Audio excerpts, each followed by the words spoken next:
बच्ची जो थी और इसका परिवार मुझसे माइक नीचे कर लो।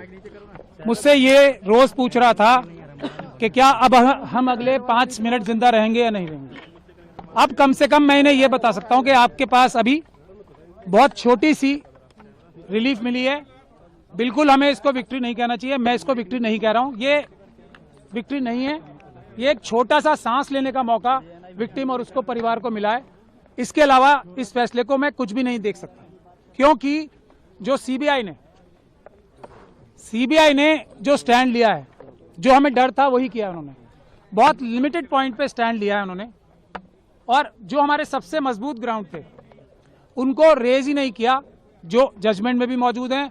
और अगर सीबीआई के पास तो हमारी रिटर्न सबमिशन भी मौजूद थी ना, जो हमने हाईकोर्ट में फाइल की थी, ना उन्होंने हमसे कंसल्ट किया ताकि हम उनकी पिटीशन बेहतर बनाने की कोशिश करते, ना उन्होंने हमें पार्टी बनाया और कोशिश ये की कि हमें लास्ट मोमेंट तक उनकी जो एसएलपी फाइल है वो भी ना मिले।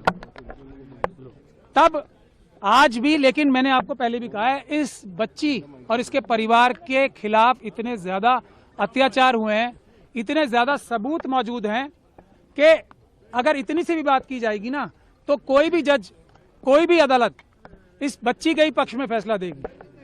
और इसीलिए इस जजमेंट को हम क्रिटिसाइज कर रहे थे कि ये जो दिल्ली हाईकोर्ट की जजमेंट थी वो इतनी महान दयालुता जो दिखाई थी इस कॉन्विक्ट को, कुलदीप सिंह सेंगर को, जिसको मैं बोलता हूँ एप्स्टीन गैंग के मेंबर हैं, वो इंडियन एप्स्टीन गैंग के मेंबर हैं, उनके साथ बहुत बड़ा गैंग भी है। और आज आप लोगों ने अंदर भी देख लिया होगा कि हम लोगों की संख्या इतनी सी थी उन लोगों की संख्या के आगे, और हमें दोनों तरफ से मुकाबला करना पड़ रहा था, इस तरफ से भी और उस तरफ से भी। तो टेक्निकल ग्राउंड पे आज कोर्ट ने फिर भी हमें मेन मेरिट्स पे सुनने का मौका, सुनवाई करने का मौका नहीं दिया, क्योंकि हमने ये कहा था कि जो सीबीआई ने बोला है वो टिप ऑफ द आइसबर्ग है। हमारे पास अभी मेजर पोर्शन है जिसमें ये पब्लिक सर्वेंट की बात तो बहुत छोटी है ना, पब्लिक सर्वेंट के अलावा ये person in dominance in control है, क्योंकि इसी जजमेंट में लिखा हुआ है कि कुलदीप सिंह सेंगर साहब ने पंचायत होल्ड करके सबको बुलाया था अपने सामने और ये बोला था कि केस फाइल करो या ना करो ये मैं तय करूंगा। इस तरफ की बातें इसी जजमेंट में लिखी हुई। तो हमें ये भी बोलने का मौका नहीं मिला, हमें ये भी बोलने का मौका नहीं मिला कि जो दूसरा मेजर इशू है जिस वजह से ये सस्पेंशन दी गई थी, तो वो इसलिए दी गई थी कि सिर्फ 7 साल की मिनिमम सजा है। अब जब मिनिमम सजा इतनी है तो इसको छोड़ देना चाहिए। ये एक ग्राउंड था जो हम चैलेंज करेंगे भी, अभी क्रिटिसाइज भी करेंगे।